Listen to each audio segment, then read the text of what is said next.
Hello, everyone, and welcome to Sports Mecca and happy Halloween this October 31st. I'm Thomas Beard, that's Nick Stokes, and the Vols might give out tricks, but we give out treats. That's right. And first on our agenda for today, there's some breaking news here in Knoxville, Tennessee. A good member of our football team is gone. Jalen Hurd, the running back. Jalen Hurd will not be here not next year for sure, maybe not even the rest of the season, maybe to be not. honest. He's decided to transfer because of a few different reasons. First off, the offense isn't running the I formation, which is the offense he wanted to run, and he wants to play wide receiver or tight end.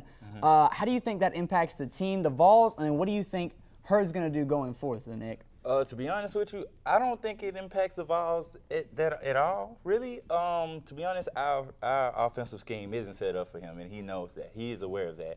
I honestly believe that the team will do better without him. I do wish him the best in his endeavors and his wishes to go somewhere else and play. And I do believe that another system will probably benefit him a little better in his hopes of playing in the NFL. Yeah, I mean, we wish the best of luck for him, but like you said, he's 6'4", 200-plus pounds. Like, he needs to be playing that tight end position or that wide receiver position. He doesn't need to be playing running back, at least not in the NFL. He's a great running back. He, put up great numbers his sophomore year, but he's just not the stereotypical, he's not the prototype NFL running back. So I understand why he goes to a different team, why he looks for a different offense to run. I just hate that he did it mid-season because to me, that just seems so like, it seems a little classless. And that's just my opinion on it, but it just seems like just wait to the end of the season and then do the whole thing where you got to switch teams. It kind of is kind of and it happens right after this South Carolina loss. Like, that's the thing. Like, the only reason he's really doing it is because they're 5-3. And to me, that's just a little classless, you know what I'm saying? And it does hurt the locker room at least. Like, why would you come out and start all this controversy about the team and what's going on in the locker room, and it's kind of creating unnecessary attention. Definitely. When the team is already losing. Exactly. Now, It makes it look like the coach just doesn't have a handle on the situation. Like, these players are just, they don't want to play for us anymore. It's kind of out of hand. It's out of hand for sure. Butch is not looking good. Speaking of the 5-3 Tennessee Vols, if you didn't know, we lost to the South Carolina Gamecocks, which before our game were 9th overall, I'm pretty sure, in the SEC in offense. They were awful. They were led by freshman quarterback who should be in high school right now. Yeah. It was a bad game on both sides of the ball. Bad. Josh Dobbs was 12 for 26, 161 yards, 1 touchdown, 2 picks. Jalen Hurd, that we just talked about, he had 8 rushes for 16 yards and 1 touchdown. A big surprise was definitely the Josh, I can't even remember names. I'm terrible with names. Running back, number 4. Come on, you got me. John Kelly. There we go. John Kelly, a running back, he came in and got a lot of nice touches alongside Alvin Yeah, Kamara. I think he had 90-plus yards. He had a really good game. Alvin Kamara's hurt, though, so he wasn't in the game. But the question still remains, like, is Butch on the hot seat? Did that loss do something to hurt him and hurt his chances of either being there next year or the year after? What are we looking for in a coach at Tennessee? To be honest, at Tennessee, I think we need a football coach that's going to lead some continuity, like some way, in some form or fashion. We need a coach that's going to stick with us throughout whatever is going on. We went from being on top, ranked 9th, bright future ahead of us. Yep. Everyone's talking about it. It feels like 98 again. Right, exactly. And then 3 weeks later, or well, 4 if you include the bye week. Where are we? We look like trash. Yeah, we look like trash. We're not going to be ranked for the rest of the year. Yeah, Even if we win out, we will not be ranked for the rest of the year. I feel like Butch is a great coach. He's done a lot to get our program to where it is now.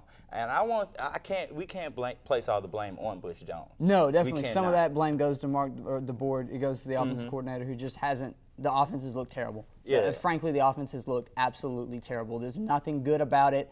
Josh Dobbs doesn't look as good as he was last year. Jalen Hurd obviously looks terrible. Like, none of it looked good, and he needs to go. Mark the board needs to go. But I don't know if that fixes the problems. I don't know if Butch is the answer. I want him to be the answer. I want him to be the one that kind of leads this team to back like we were in 98. You know, I want it to feel like 98 again. Doesn't feel like 98. And every single year we see, or at least the years that Butch Jones has been here, we see this team who has so much expectation and, you know, is supposed to win this many games, is supposed to do this, is supposed to do that. And then at the end of the year, we look back every single year that he's been here and we're like, wow, we should have won that game, we should have won that game, we should have won that game. Yeah. And it's not that we have a bad record. We're 28-20 under Butch Jones, which isn't great, but it's not bad. But we lose games we shouldn't lose. And that's the problem. I don't want to lose any more games that we shouldn't lose. Yeah, because we've accumulated the talent to beat these teams. Exactly. Right? Yeah. He's had great recruiting classes. He's done everything right, but we're not winning games. So something's got to change. Yeah, we've literally built our teams to beat other teams. Yeah, let's just move on, bro. I don't want to talk about it anymore for the rest of the day. I don't either, to be honest. Let's move into the UT sports, all right? This past weekend, we got, with the volleyball team, UT swept Auburn 3-0 to close out another 2-0 week. So at least we got some winning for the Vols. I mean, you know, football can't win, but at least volleyball is getting those wins. Right. After beating Bama Friday, they went on to beat Auburn, who is actually coming off a 5-match winning streak, which is kind of good. It gives the team a little momentum as they move further into the season. Bree Holmes led the team with 13 kills and 7 digs, and sophomore Erica Triper showed off a dance move doing the worm. She hit the worm during the game and had 12 kills and 4 blocks. Man. Okay. Let's move into soccer. Soccer, you got the SEC tournament is coming up, and we enter the tournament as a 7th seed. How you feel about that seed placement, man? You know, like, seed placement, 7th seed isn't really where you want to be, but I mean, it could be a lot worse. You know, you're up there in the top half. Yeah, a lot worse. We're going to be playing the 10 seed to start off the tournament today at 4 o'clock, actually, well, 4:30, excuse me, in Orange Beach, Alabama against Ole Miss. We haven't played Ole Miss this season in soccer. It's going to be a good matchup against a great rivalry between these two schools, right?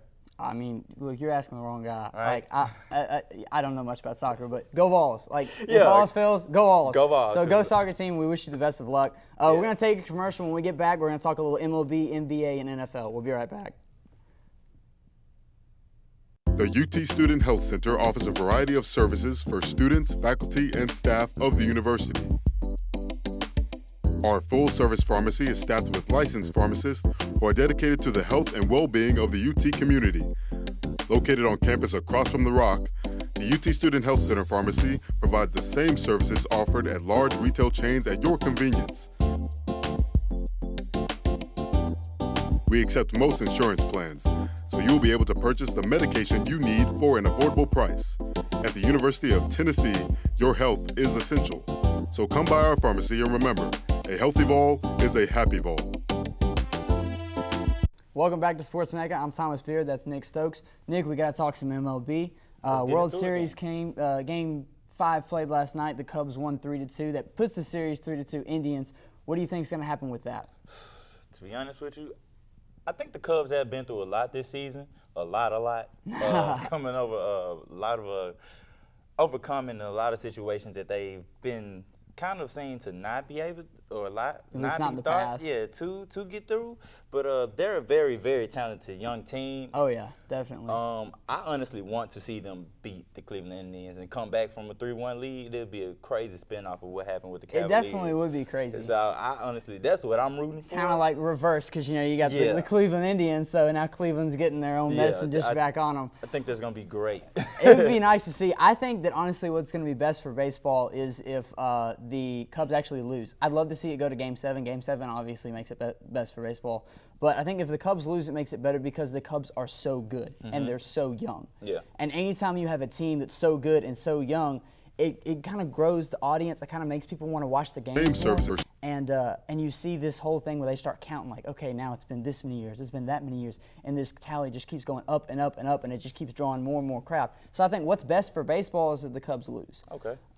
And losing Game 7. But at the same time, it'd be awesome to see them win after like having such a drought from winning the World Series. Gotcha, and that's what I'm rooting for. For sure. All right. Yeah, okay, so we got some NBA talk.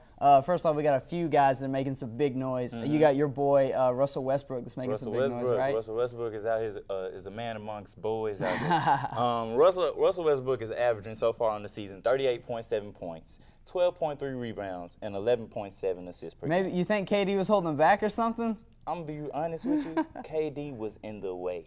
This Oklahoma City Thunder team is Russell Westbrook's team. I feel Definitely. like if you can get the nice supporting cast that can really fit Russell Westbrook's game and be able to help him out and put those pieces in the right places, the Thunder organization would be better off without Kevin Durant. Do you think, and I guess this kind of leads to my second question, who do you think is the better player? Do you think KD is better or do you think Russ is better? I'd say Russ, to be honest with you. I feel like KD is a great scorer, phenomenal, something that's kind of never been seen in the NBA, other than like Larry Bird, because that's probably the closest that we'll get to him. I can see that. But if you ask me, Russ's energy that he brings to every game is just like uncomparable. He reminds me of Derrick Rose when he was in his prime and when he won the MVP. Yeah. He's kind of got that aggressiveness to it. Like he's just gonna go to the front of the rim no matter who's in the way. Mm-hmm. He's getting there, and it's awesome to see it. A guy that's, I mean, at least for NBA standards, is a smaller guy. Yeah, I mean. Hey, let's talk about Anthony Davis. Hey, my boy Anthony Davis, he had 37.7 points per game. He's averaging 37.7 points per game and 12.3 rebounds per game. But they're 0-3. The Pelicans are 0-3. What's going on with the Pelicans? Are they just that bad? Do they just have Anthony Davis? Is that it? Honestly, they have a nice roster, and I feel that way ever since they've rebranded and become the Pelicans. They've had a nice roster. Well, you know, they had a few years back. They made it to the 8th seed in the playoffs, and they really just haven't looked good since then. I honestly think it's time for them to make some changes in their roster. I mean, I want to give them some time to weigh their options and see what their core or their group of talent can do. But I feel like they have to make a change quickly. Do you think Davis starts to look around him and say, I don't have enough talent. I can't start to win games. Do you think he starts to consider wanting a trade, consider not signing at the end of his contract? Like, what's going through Anthony Davis' mind right now? I know that he's already there for a long-term investment. That's his team right now. Mm-hmm, definitely. But I feel as if those questions are going to come up, especially if they don't start winning games. Yeah. He has the talent there.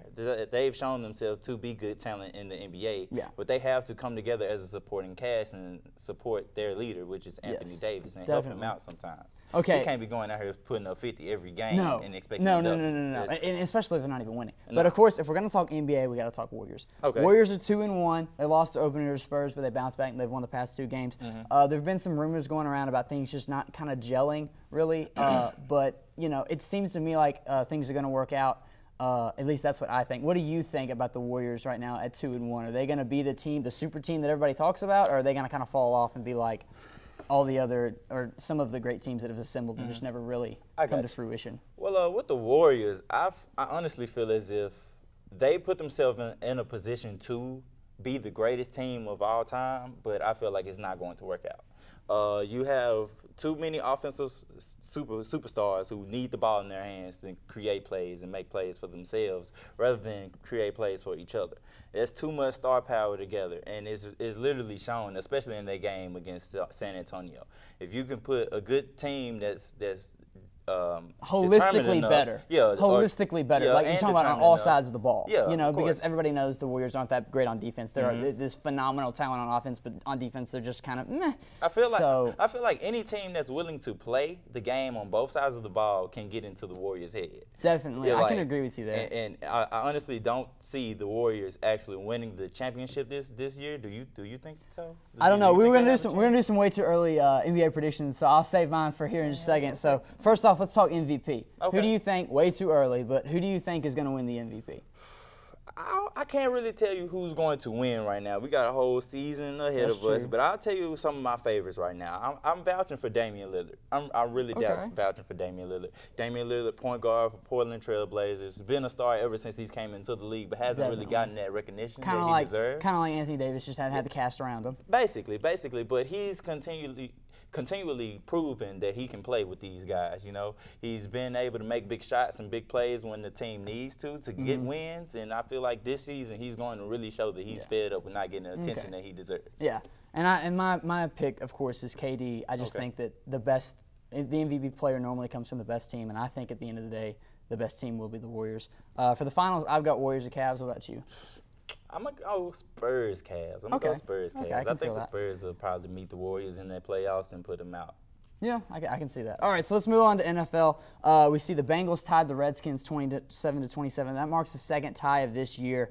Should something be done about overtime? Because right now there's so much parity in the league that we've seen these overtimes, and it's not satisfying. It's not satisfying to have a game go into overtime and just end 27-27. So what do you think? To be honest with you, I could care less if they change the rule because it's still gonna be the no fun league. Like the NFL has literally gotten to a point where people don't even want to watch the sport anymore. It's getting bad. It's getting very bad. Have Like, you've seen the things on Twitter where they have the NFL, like the official NFL teams aren't allowed to show plays from their games. From the game to so they get like people to use watch the stick game. puppets to like show out the plays. I think it's hilarious, and it's a great jab by those teams that did it. But I agree with you. The NFL is a no fun league. We were talking about it before the show. Like, I think every team needs to have a 30-minute choreographed dance after every show me something. Give me after something to every watch. touchdown, and then let's make those the extra points because I don't want to watch a guy just kick a ball. Yeah, you know, and I like to watch a dance. And instead. it's getting to the point where they're missing these field goals that they should be making. Like I said in the last episode that I was on, I'm tired of field goal kickers missing field goals when that's what you get paid to do. Make the field goal. That's all you do. Make the field goal, bro. Yeah. So we talked about it a little bit, but the parity in the NFL, is it good or bad? Because basically every team is like 3-5, 4-3, 4-4. Like they're all about the same. What are your thoughts on that? I feel like it gives the NFL a little substance to be like, okay, who's going to be their breakout team? But Yeah. I kind of feel like it is detrimental to the sport of football. As a whole. Because, as a whole, if there isn't one team that's kind of dominating Right. or another team who seeks to be the top dog, it's kind of weird seeing all these teams that are complacent or in the middle of the pack, to say the Right. least, and there isn't a clear cut who is. I mean, with the exception of teams like the New England Patriots. Yeah, who are okay, just who've been consistent But ever you've got since the forever. Patriots who are 6-1, and you've got the Vikings who are 5-1, probably going to get a win against the Bears tonight. But then other than that, like we said, there's just all these teams are kind of like right in the middle of the pack. My thought is that like the league is kind of changing a little bit. The league isn't what it used to be, where you have to have an elite quarterback to win. Used to, back 10 years ago, if you didn't have an elite quarterback, you weren't winning. If you didn't have Peyton Manning, Drew Brees, Tom Brady, Ben Roethlisberger, you weren't going to the Super Bowl. It was that simple. And now we're seeing a team, like, for example, the Denver Broncos, who won last year, who honestly didn't have a quarterback. Like, it was Peyton Manning. But let's be honest here. It wasn't Peyton Manning at any sort of form that we've seen in the past. So the NFL is changing. It's becoming a team or a league that is focused on defense and that just the quarterbacks don't dominate like they used to. And I like that aspect of it, but because of that, it's creating these situations where we have teams going in overtime, where we have these just close games. And I agree with you. You want to see two big dogs face off. Yeah. You want to see two 10-6 teams or two 11-5 teams, not like 4 8-8 teams play all at the same time. And then, okay. So to continue on with the NFL news, as we know, my Titans beat the Jags 36-22. Looked very impressive in that win. Marcus Mariota had a great game. The Raiders beat the Bucs in overtime. Talking about more overtime games. Overtime. 30-24. Derek Carr threw for 513 yards and 4 touchdowns. Looked really good, which is a good thing to see for that Raiders team. Good thing to see him finally starting to kind of grow into the quarterback we know he's capable of. Yeah, to be honest As with we you. talked earlier, the Pats just continue to steamroll everybody. They beat the Bills 41-29. And the Seahawks lost to the Saints 20-25. What's wrong in Seattle? Like, what's going on? Because they don't look like the team that they should be. To be honest with you, I think it's kind of similar to the same thing that's going on in Carolina. I feel like the team just has to find their identity and become one again. The Seahawks has the team and the talent to, of course, obliterate the competition in the NFL. It's just they have to put it together and put it all out there on the field. Like, I don't understand how you could lose this game to the Saints when that's a game that the Seahawks that I know should be winning. Definitely. I mean, the Seahawks have the better offense, the better defense. And the defense, Seahawks the better team overall. should be better. And it just doesn't really make any sense. And we see that. We've seen that with the Seahawks. We've seen that with the Cardinals. We've seen that especially with the Panthers, where they're just not that good this year. I don't know what it is. I don't either. Maybe it's the defense attacking these quarterbacks. I mean, that's definitely possible. And, of course, talking about quarterbacks, Cowboys got a quarterback thing on their hand going on right now. Of course, Dak Prescott has been balling out since he got that starting job when Tony Romo went down. Romo's supposed to be getting back to being healthy, and we're starting to kind of have the question, like, what quarterback should the Cowboys play? What's your take on that? They got to play Dak. They got to keep going with Dak, because if it's not broke, then don't try and fix it. Dak has come in as a rookie and leading this team to get these wins that even Tony Romo probably couldn't even get for them. As crazy as that may sound. Tony Romo has been known to drop the ball when it matters the most. He gets knocked for not being clutch. Yeah. Romo definitely gets knocked for not being clutch. Definitely. And Dak has been anything but not clutch, if that makes any sense. Dak has shown, as he showed against the Eagles win in overtime, that he is capable of making plays when it counts.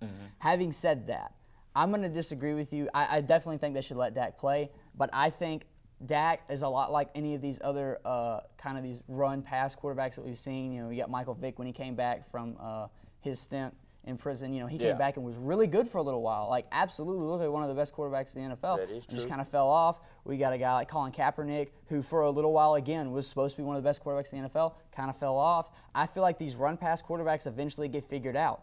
And I feel like Dak Prescott is another example of one of those. You got a major point there, man. I ain't going to even lie to you.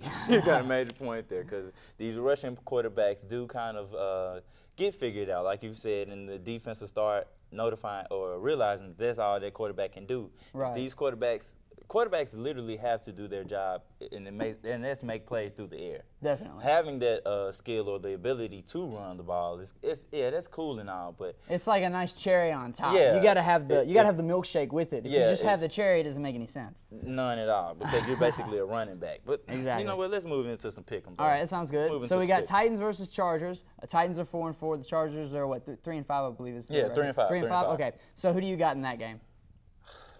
Who you got, man? Okay. I want to know who you got. You with me first. I've got to pick the Titans. Titans are my team. Okay. Titans look really good. Marcus Mariota's been playing really well. He's made a few mistakes, a few turnovers, just kind of fumbled the ball a few times. But as a whole, I like what I'm seeing from Marcus Mariota. I like what I'm seeing from that defense. I like what I'm seeing from Kendall Wright.